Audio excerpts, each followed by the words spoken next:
கங்குவோ என்ன கழிச்சு இன்னைக்கு பார்க்கலான்னு சொல்லிட்டு இந்த படத்தை பார்க்கணும்னு உட்கார்ந்த எனக்கு வந்த தலைவலி நான் யாருக்கிட்ட போய் சொல்ல ஆரம்பிச்சானுங்க. ஆரம்பத்தில் ஒரு 2 சண்டை சீன் வந்து இருக்கும், எமோஷன் சீன்ஸ் ஒரு 4 சீன் வந்து இருக்கும். டெஸ்ட் பண்ணி நான் சொல்லிட்டு இருக்காங்க. பிரான்சிஸ் கேரக்டர் பார்த்தோன்னே என்னடா இது நம்ம சுரேஷரோட படமா அப்படின்னு சொல்லிட்டு 2 தடவைக்கு 3 தடவை செக் பண்ற மாதிரி வந்து போனேன். என்னது இது? அந்த கரும பிடிச்ச கேரக்டர் அவர் அங்கேயே கட் பண்ணி தூக்கி எழுதிருக்கலாம்.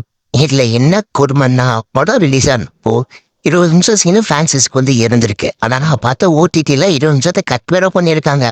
அப்படின்னா அந்த பிரான்சிஸும் அந்த யோகி பாபு சாரோட கான்வர்சேஷனும் என்னென்ன கொடூரமான விவாதங்கள் நடந்திருக்கும். ஹீரோயின் எது கூப்பிட்டு வராங்க, அது ஒரு மாதிரி சைக்கோட்டிக்கா வந்து இருக்கிறது மட்டும் இல்லாம இரிட்டேட்டிங்கா இப்ப வந்து இருந்துச்சு அப்படின்னு வந்து சொல்ல முடியும். சரி தக்காளி நெக்ஸ்ட் நல்லா இருக்கும், அடுத்த நல்லா இருக்கும். என்னது இது? நம்ம பீரியாட்டிக் போர்ஷன்ல சூர்யா சார் அடிச்சிக்க முடியாது. இவங்க சொல்றதெல்லாம் வந்து இல்லை, சத்தம்லாம் குறைவா தான் இருக்கு. வேணாம் மனசுல நான் நினைச்சு ஏன்னா ஒரு 2 ஜிபி டூ செலவு பண்ணியிருப்பான். நெட்டை டவுன்லோட் பண்ணி பார்க்கணும்ல, அதுக்கு டைம்ல தான் வந்து பார்க்குறேன். அதுக்கும் போட்டு காசு சரி ராவுடுங்க பண்ணதுக்கு படத்தை பார்க்கலான்னு சொல்லிட்டு உட்காந்து பார்த்தா இடையில ஒரு தூக்கம் வந்துச்சு. அதில் கூட வந்து சூர்யா சார் கத்துற மாதிரி தோணுச்சு.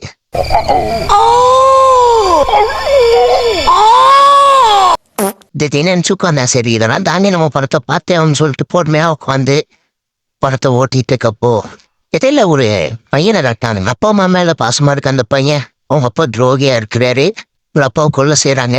அதனால அவங்க அம்மாவும் போயிட்டு அந்த காலத்துல ஹஸ்பண்ட்லாம் வந்து இறந்துட்டா ஒய்ஃப்லாம் போய் நெருப்புல பட்டோ இல்லை அவங்களோட சேர்ந்து இறந்து போவாங்களா, அந்த கான்செப்டின் அடிப்படையில தான் இந்த சீன் வந்து கிரியேட் பண்ணி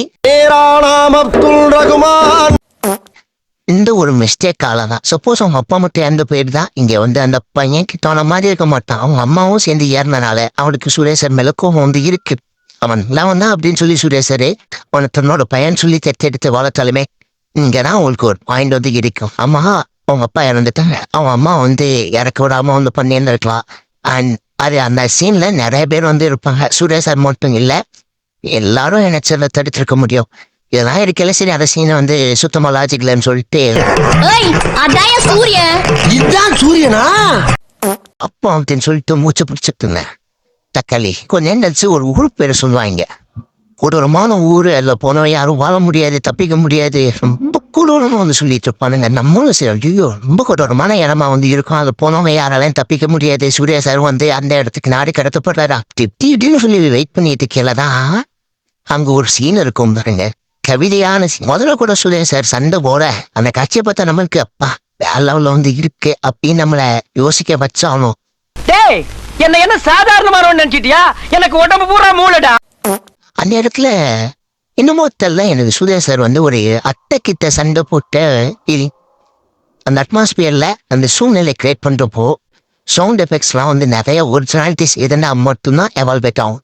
அந்த சீன் ஆரம்பிக்கலே சூர்யா சாருக்கு ஏதோ ஆகாது, அவர் ரொம்ப பெரிய ஆளா அப்படிங்கிற மாதிரி காமிச்சாலும் வேணும்னே அந்த பையனுக்கு அடிப்பட்டா மட்டும்தான் எமோஷனா கனெக்ட் ஆகும், அந்த சீன் வந்து எவால்வேட் ஆயிருக்கும்னு சொல்லி டைரக்டர் எடுத்து கிரிஞ்ச் ஐடியா. அந்த இடத்த நம்ம பார்த்த எல்லாருக்கும் வந்து மூஞ்சில் அடிச்ச மாதிரி போயிட்டு உங்களுக்கு எதுவும் ஆகாது, அப்படியே ஏதாவது ஆச்சுன்னா நாங்க உங்களுக்கு பாராசூட் தருவோம்.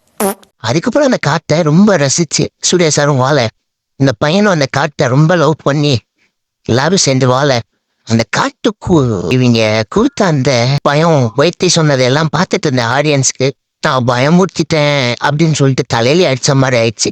சரி நம்மளே நம்பிக்கிறோம் அந்த இடம் வந்து கொஞ்சம் கொடூரமாயிடுச்சு, சூர்யா சார் வந்து அதை ஜாலியா வாழ்றாரு, அந்த பையனும் ஜாலியா வாழ்றோம் அப்படின்னு சொல்லிட்டு அந்த இடத்துக்கு எதிரி படைகள் வர்றாங்க சூர்யா சாரை தேடி. அப்ப என்ன நடக்கும், அந்த இடத்துல நிறைய பேரை அந்த காடுக்குள்ள வரும்போது இறந்துருவாங்க அப்படிங்கிற மாதிரி நம்ம தோண வச்சிடும். ஒரே பனி மூட்டமா இருக்கு. ஒரே ஒரு ஆள் சூர்யா சார் மட்டும் இருந்து அட்டுக்கு வந்த வேற்று காட்டுவாசிகளை வேட்டையாடியை வந்து கொண்டு போறாரு. அது பார்க்க கொஞ்சம் நல்லா இருக்கிற மாதிரி தோணிக்கிட்டே இருக்கும்போது என்னடா இது இவரால் அதெல்லாம் பண்ண முடியுமே, இவரால் இதுக்கு மேல தாண்டி என்ன பண்ண முடியும் அப்படின்னு சொல்லி யோக்கியல படத்துல ஒரு ஃபோர்ஸ் அதை இருக்கும். அந்த சின்ன பையன் சூர்யா சாரை கொல்றதுக்கு முயற்சி பண்ணியிருப்பான். அப்போ அந்த இடத்துல சூர்யா சாருக்கு கத்தியை இறக்கியிருப்பான். அப்ப இந்த சீனுக்கு வந்து ஜஸ்டிஃபை பண்ணல, அந்த பையன் சூர்யா சார் மேல அன்பா இருக்கா அப்படிங்கிறதுக்காக திருப்பி அதே மாதிரி சூர்யா சாருக்கு பறந்து வந்து கத்தியை கொடுக்குற இடத்துல கத்தியை கொடுத்துருவாரு. சூர்யா சார் கரெக்டா பிடிச்சிருவாரு. அதனால அந்த பையன் மேல சூர்யா சாருக்கும் இன்னும் பாசமாயிரும். அவனுக்கும் சூர்யா சார் மேல ஒரு நம்பிக்கை வந்துடுது. ஏன்னா அவங்க அப்பா செஞ்ச தப்புனா தான் சூர்யா சார் கொண்டாடணும்னு சொல்லிட்டு.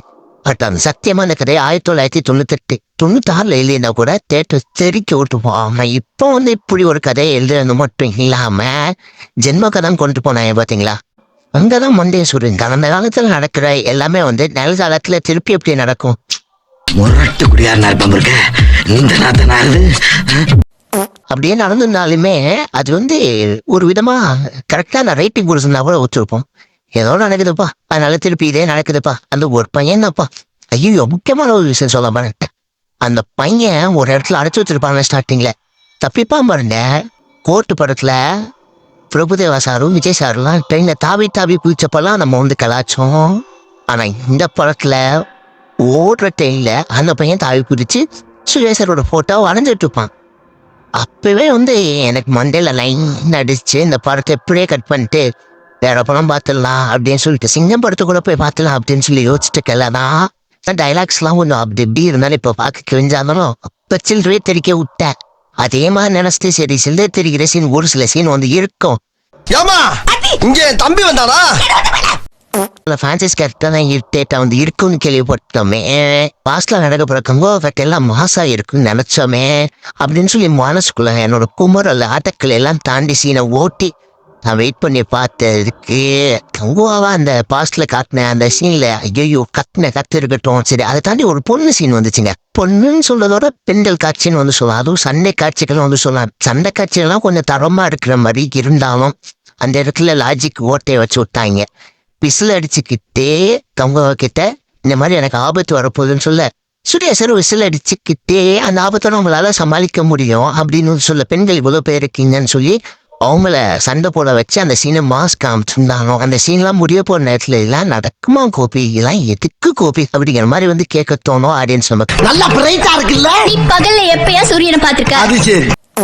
அந்த சீன்லாம் போகுது. சூர்யா சார் வந்துட்டாரு. கார்த்தி சாரை லோகேஷ் கனா சார் எப்படி எல்சியூல சூர்யா சாரை ஃபேஸ் ஆஃப் பண்ற மாதிரி காமிக்க போறாரோ கார்த்தி சாரை அதே மாதிரி தரமான ஒரு ஃபேஸ் ஆஃப் சீனை இங்க ரெப்ரசன்ட் பண்ண போறாங்க. கார்த்தி சார் இந்த இதெல்லாம் வில்லன் அப்படின்னு சொல்லி சூர்யா சாரை மாஸ்க் காட்ட போறாங்கன்னு நினைச்சதுக்கு கூப்பிட்டு வச்சு கார்த்தி சார் ஒரு சிரிக்க சொல்லியிருப்பாங்க. சத்தியமா சொல்றேன், எனக்கு ஜப்பான் படத்துல கார்த்தியை ஒரு 2 நிமிஷம் பார்த்த மாதிரி இருந்துச்சு. பாதிரி போயிட்டு ஒன்டே சுஞ்சிட்டு இருக்காங்க. அவள் மண்டேனை ஏதோ வளர்ந்து வச்சிருந்ததை நோட் பண்ணேன். மண்டையில தான் வளர்ந்து வச்சிருக்காரு. கண்ணை பார்த்தோம்னா பேய் படத்தெல்லாம் கண்ணை வச்சு லென்ஸ்ல அட்டாச் பண்ணுவாங்கல்ல அந்த மாதிரி இருக்கு. இந்த கொடுமையெல்லாம் தாண்டி பிரசன்ட்ல கொஞ்சம் மாசா காட்டுவாங்கன்னு நினைச்சாங்கன்னா இன்னும் பிச்சைக்காரத்தனமா காட்டி வச்சுட்டாங்க. அதுக்கு பிரான்சிஸ் காட்டுற கூட சூர்யா சருப்பு பார்க்கல பிரசன்ட் போர்ஷன் எல்லாம் மாசா இருந்துச்சு. ஸோ எல்லாத்தையும் உடச்சு காட்டுறேன் அப்படின்னு சொல்லி ஆடியன்ஸை நம்மளை உடச்சின்னு ஒரு அமுச்சு விட்டது இல்லாம இந்த படத்துக்கு பாட்டு வேற வரப்போது அது இன்னும் மாசா இருக்கும் அப்படின்லாம் சொல்லிட்டு இருந்தாங்க.